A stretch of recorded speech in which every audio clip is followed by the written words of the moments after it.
नमस्कार मित्रांनो, नाशिक कारागृह पोलीस भरती विश्लेषणच्या दुसऱ्या भागात तुमचे स्वागत आहे. पहिल्या भागात आपण काही महत्त्वाचे प्रश्न पाहिले, पण खरा गेम चेंजर ठरणारा अंकगणिताचा भाग आपण या दुसऱ्या भागात कव्हर करणार आहोत.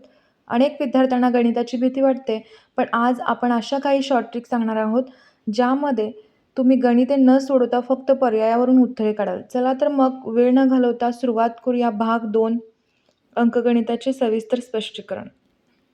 प्रश्न क्रमांक 62. एका चौरसाचे क्षेत्रफळ 1600 चौरस सेमी आहे, तर त्याची एक बाजू किती? आता चौरसाच्या क्षेत्रफळाचा फॉर्म्युला माहिती आहे आपल्याला. क्षेत्रफळ बरोबर बाजूचा वर्ग. आता त्याने क्षेत्रफळ किती दिलेलं आहे? 1600. बाजू घेऊया x, दोन्ही साईडचं वर्गमूळ घेऊया. वर्गमूळ किती होईल याचं? 40 होईल आणि याचं काय होईल? x. म्हणजे बाजू किती असेल? 40 सेमी. पर्याय क्रमांक सी याचं उत्तर असेल. प्रश्न सोपा आहे, पण गडबडीत उत्तर चुकू शकताय. याचं उत्तर आहे 40 सेमी. बाजू किती असणार आहे? 40 सेमी. प्रश्न क्रमांक 63. एका कंपनीने आपल्या 3 प्रतिनिधी कंपनीची जाहिरात करण्यासाठी बाहेर पाठवले. पहिल्या प्रतिनिधींनी दर 6 दिवसांनी, दुसऱ्याने दर 8 दिवसांनी, तर तिसऱ्या प्रतिनिधींनी दर 12 दिवसांनी कार्यालयात येऊन अहवाल द्यावयाची अशी सूचना देण्यात आली, तर ते तिन्ही प्रतिनिधी कार्यालयात किती दिवसांनी एकत्र भेटतील? या प्रकारचे आपण क्वेश्चन पाहिलेले आहेत. फक्त फरक काय आहे? 3 घंटा अनुक्रमे या वेळाने वाजणार आहेत, त्या एकत्र किती वाजता बेल देतील? अशा प्रकारचे प्रश्न आपण पाहिलेले आहेत. तर सिंपल कन्सेप्ट आहे, याची सेमच कन्सेप्ट आहे. 6, 8 आणि 12 दिवसांनी ते प्रतिनिधी कार्यालयात अहवाल देणार आहेत. तर या 6, 8 आणि 12चा आपल्याला काय घ्यायचं आहे? लसावी घ्यायचा आहे. आता लसावी कसा घेतोय आपण? 2 गुणिले 3 होणार 6चे अवयव. 8चे अवयव 2 गुणिले 2 गुणिले 2 आणि 12चे अवयव 2 गुणिले 2 गुणिले 3. आता हेच कसं लिहू शकतोय आपण? 2⁻2 × 3 लिहू शकतोय, 2⁻3 लिहू शकतोय आणि 2 × 3. आता लसावी कसा काढतोय आपण? 2ची हायेस्ट पॉवर काय आहे ह्याच्यामध्ये? 2⁻3 म्हणजे 2 घेणार. 3ची हायेस्ट पॉवर काय आहे? 3. म्हणजेच 2चा तिसरा घात किती होतंय? 8 होतंय. 8 त्रिक 24 आपलं उत्तर असेल. ते तिन्ही प्रतिनिधी कार्यालयात 24 दिवसांनी एकत्र भेटतील. पर्याय क्रमांक बी आपलं उत्तर असेल. प्रश्न क्रमांक 64. अ, ब आणि क यांच्या वयाची सरासरी 64 वर्ष आहे. ब व क यांची वयाची सरासरी 60 वर्ष आहे. क चे वय 50 वर्ष आहे, तर अ चे वय किती? असा प्रश्न आहे. अ प्लस ब प्लस क यांच्या वयांची सरासरी दिलेली आहे किती? 64. सरासरी काढण्याचा फॉर्म्युला काय? त्या तिघांच्या वयांची बेरीज भागिले 3. म्हणजे त्या यांच्या वयांची बेरीज किती होईल? अ प्लस ब प्लस क किती होईल? 192 वर्ष होईल. बरोबर. आता इथं पुढे काय सांगितलंय? ब व क यांच्या वयांची सरासरी 60 आहे. ब प्लस क, आता हे दोघे आहेत म्हणून 2 घेतलं, सरासरी 60 आहे. म्हणजे ब प्लस क चं वय किती असणार आहे? 60 गुणिले 2 120 वर्ष. आता क चे वय 50 वर्ष आहे, तर अ चे वय किती? क चे 50 आहे म्हणजे ब चे किती येणार? तर इथं क चे आहे 50, ब चे वय किती येणार? 120 वजा 50 70 वय येईल. ब चे वय 70 येईल. अ चे वय किती असणार आहे? 70 अधिक 50 किती होणार आहे? या दोघांची बेरीज 120. 192 वजा 120. सिंपल हे काढण्याचं इथं क चे वय इथं नाही दिलं असतं तरी पण आपल्याला मिळालं असतं. अ चे वय किती? 192 वजा डायरेक्ट 120 करायचं आहे. 72 वय असणार आहे अ चे. पर्याय क्रमांक ए आपलं उत्तर असेल. प्रश्न क्रमांक 65. खालीलपैकी कोणती मूळ संख्या नाही? आता मूळ संख्या म्हणजे काय? त्या संख्येला 1 आणि त्या संख्येशिवाय दुसरा कोणताही अवयव नाही. 108 ही मूळ संख्या नाही, त्यामुळं आपलं उत्तर असणार आहे 108. या बाकीच्या सगळ्या काय आहेत? मूळ संख्या आहेत. कारण 1 आणि त्या संख्येनंच त्या संख्येला फक्त भाग जातोय. पर्याय क्रमांक ए आपलं उत्तर असेल. प्रश्न क्रमांक 66. 6 पुरुष व 5 महिला यांच्या गटातून 5 सदस्यीय समिती स्थापन करायची आहे. या समितीमध्ये 3 पुरुष व 2 महिला असतील, तर अशी समिती किती प्रकारे तयार करता येऊ शकते? SRPF 2021ला हा प्रश्न विचारला गेलेला आहे. सेम प्रश्न हा रिपीट झालेला आहे. परम्युटेशन कॉम्बिनेशनमधील हा क्वेश्चन आहे. 6 पुरुष आहेत, 5 महिला आहेत. पुरुष आहेत 6, महिला आहेत 5. आता समिती स्थापन करायची आहे, त्यामध्ये 3 पुरुष पाहिजेत. म्हणजे 6C3 लिहू शकतो आपण. इथं काय करू शकतो आपण, इथं काय करायचं आपल्याला, सिलेक्शन घ्यायचं आहे. सिलेक्शनच्या वेळी आपण काय यूज करतोय, सी. 6C3 व 2 महिला असतील. व म्हणजे काय असतं, मल्टिप्लिकेशन. व किंवा आणि असेल तर मल्टिप्लिकेशन असतं आणि किंवा असेल तर मात्र ॲडिशन घ्यायची इथं. आता इथं 2 महिला पाहिजेत त्यांना, म्हणजेच काय होणार, 5C2 म्हणजे 5 महिलांच्यापैकी 2 महिला, 6 पुरुषांच्यापैकी 3 पुरुष. हे सिम्पली आपल्याला सॉल्व करायचं आहे. हेच कसं लिहू शकतो आपण आता, इथे फॉर्म्युला आहे बघा, NCRचा फॉर्म्युला काय आहे, n factorial r factorial n minus r factorial, हा याचा फॉर्म्युला आहे. आता या फॉर्म्युला आपण इथे यूज करूया. 6 फॅक्टोरियल, त्यानंतर 3 फॅक्टोरियल आणि 6 मायनस 3 फॅक्टोरियल इंटू सेम हे पण असंच करायचं. 5 फॅक्टोरियल, 2 फॅक्टोरियल, हा 2 घेतला इथं, 5 मायनस 2 फॅक्टोरियल. आता हे पुढे कसं होणार आहे, 6 factorial, 3 factorial, 6 minus 3 factorial into 5 factorial, 2 factorial, 5 minus 3 factorial.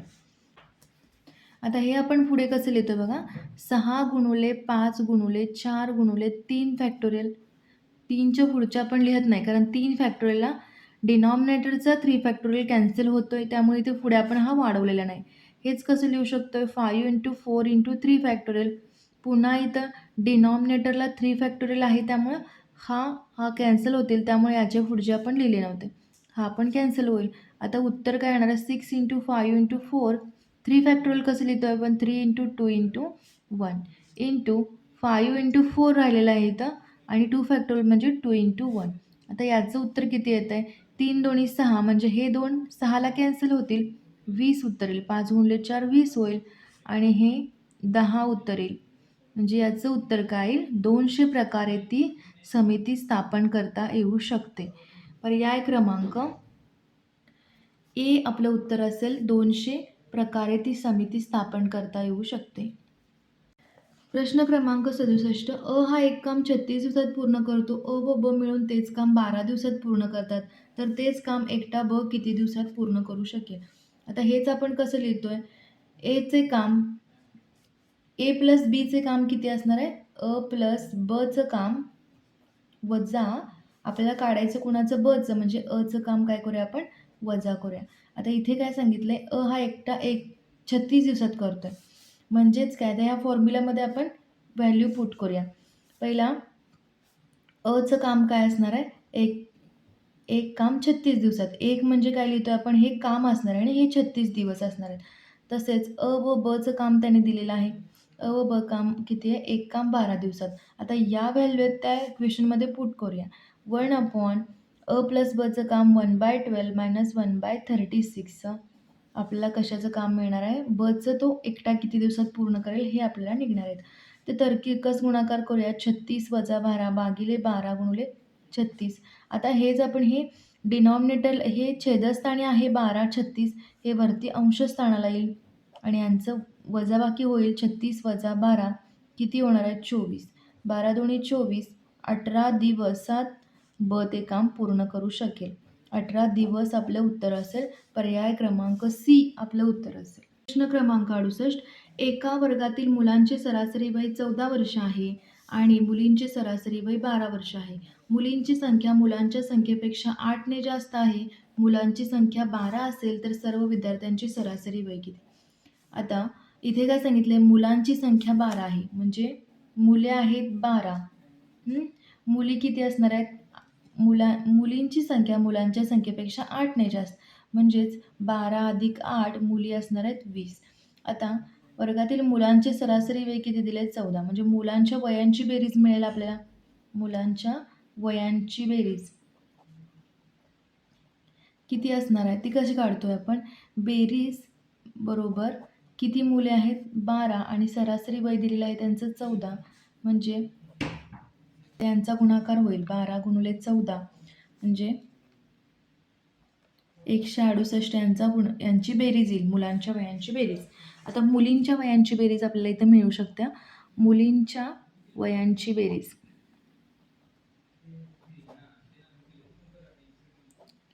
बेरीज मुली किती आहेत 20 आणि त्यांची सरासरी दिलेली आहे 12.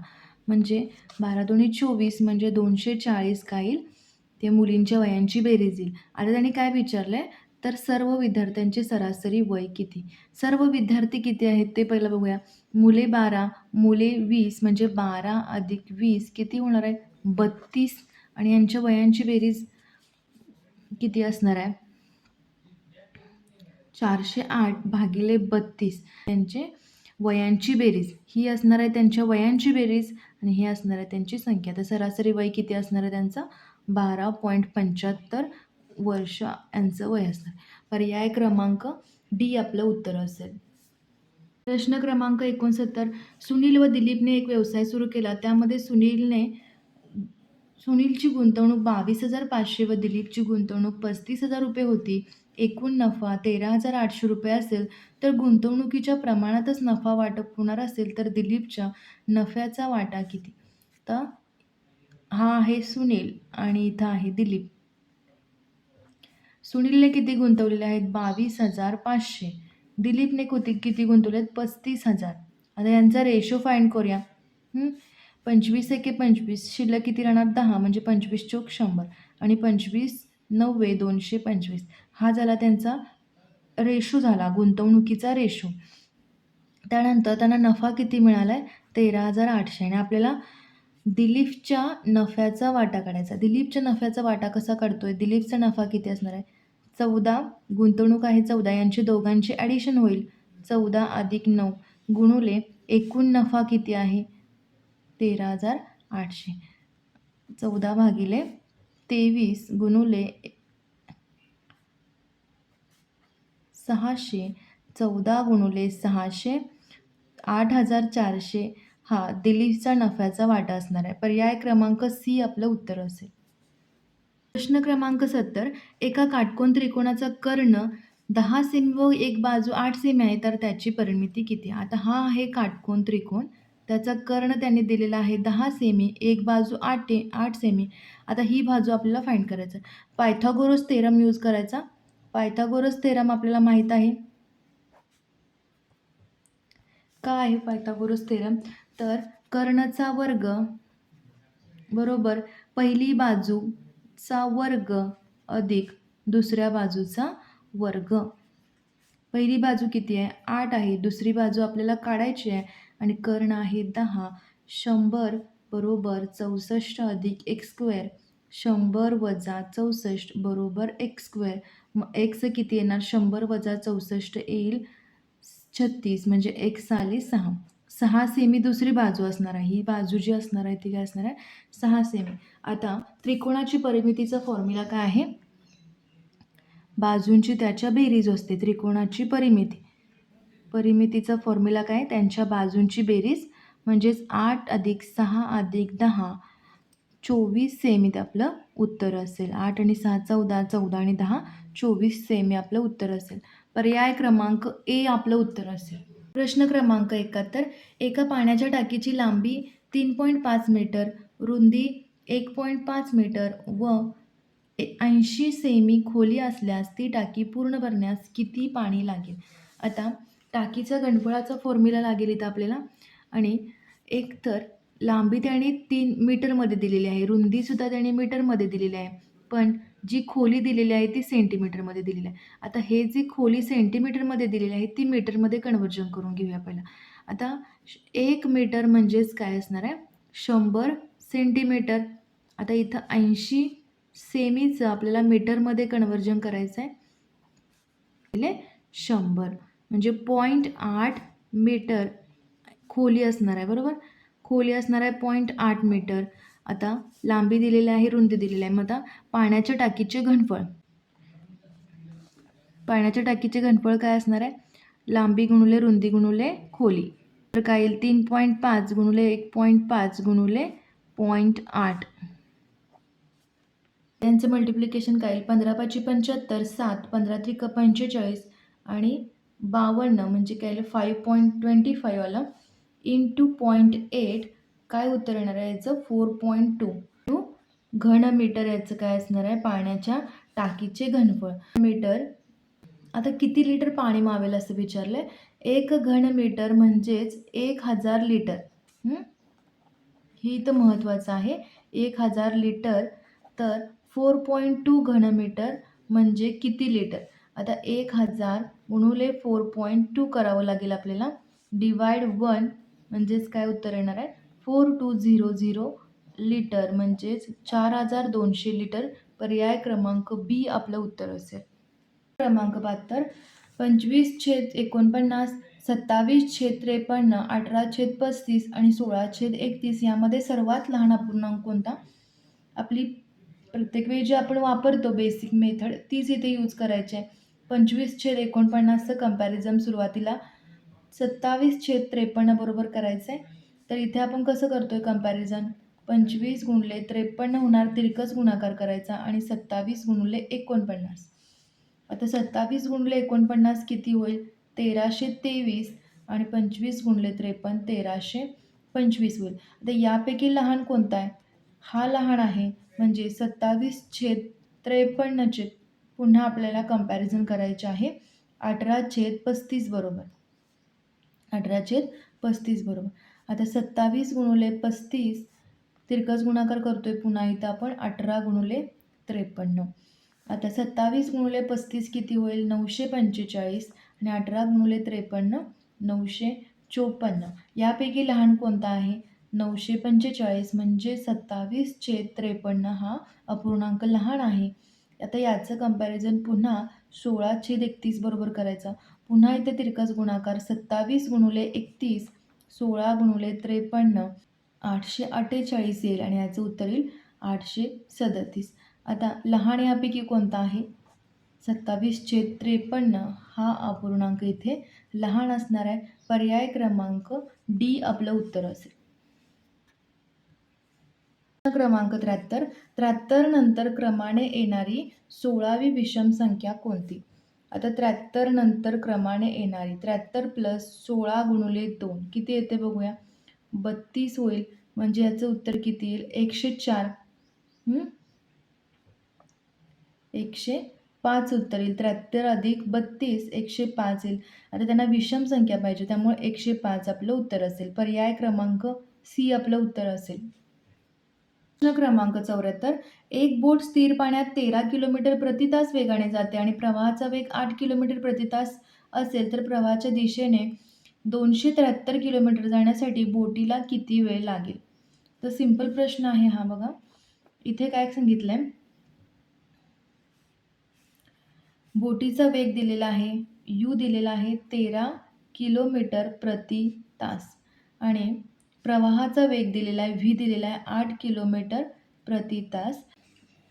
आता प्रवाहाच्या दिशेने वेग काढायला लागणार आपल्याला. प्रवाहाच्या दिशेने वेग कसा काढतोय आपण प्रवाहाच्या दिशेने असेल तर यू प्लस व्ही करतोय आणि प्रवाहाच्या विरुद्ध दिशेने असेल तर यू मायनस व्ही. आता यू प्लस व्ही काय होणार आहे इथं 13 अधिक 8 21 किलोमीटर पर आवर याचा काय झाला प्रवाहाच्या दिशेने वेग झालेला आहे. आता डिस्टन्स आहे आपल्याकडे अंतर आहे किती अंतर जाणार आहे अंतर भागिले वेग म्हणजेच वेळ आपल्याला काढायचा आहे इथं. वेळ अंतर आहे 273 भागिले 21 21 एक 21 21 एक 63 13 तास आपलं उत्तर असेल. पर्याय क्रमांक डी आपलं उत्तर असेल 13 तास. प्रश्न क्रमांक 75 एला बी पेक्षा 25% जास्त गुण मिळाले तर बीला ए पेक्षा किती टक्के गुण कमी मिळाले. आता एला बी पेक्षा 25% जास्त बी पेक्षा बीला 100 तर एला किती घेऊ शकतो आपण 125. आता इथं त्याने विचारले का बीला ए पेक्षा किती गुण कमी मिळाले. कंपॅरिझन केले त्याने म्हणजेच काय करायचं पहिला या दोघांची वजाबाकी करायची किती येणार 125 वजा 100 किती आलं 25. आता हे 25 भागिले इथं काय वर्ड आहे कमी कमी विचारलं असेल तर इथं जास्त कोण आहे तो घ्यायचा. जास्त कोण आहे 125 आणि जर इथं जास्त किती गुण जास्त मिळाले असतं तर 100 घ्यायला लागलं असतं, कमी घ्यायचं म्हणजे बरोबर इथल्या अपोझिट घ्यायचा. इथं कमी सांगितलंय, म्हणून या दोघांच्यापैकी जास्त कोण आहे तो आपण खाली घेतला, डिनॉमिनेटरला घेतला, इंटू 100 करायचं कारण पर्सेंटेजमध्ये काढायचं आहे. 25 पाचा 1600, 5 दोन्ही 10 शून्य, 20% आपलं उत्तर असेल. बीला एपेक्षा 20% गुण कमी मिळाले. पर्याय क्रमांक डी आपलं उत्तर असेल. व्हिडिओ आवडल्यास लाईक करा आणि तुमच्या पोलीस भरती करणाऱ्या मित्रांशी शेअर करा. भेटूया पुढच्या जिल्ह्याच्या अंकगणित पेपर विश्लेषणमध्ये. सराव करा, अभ्यास करत राहा, आरोग्याची काळजी घ्या. थँक्यू.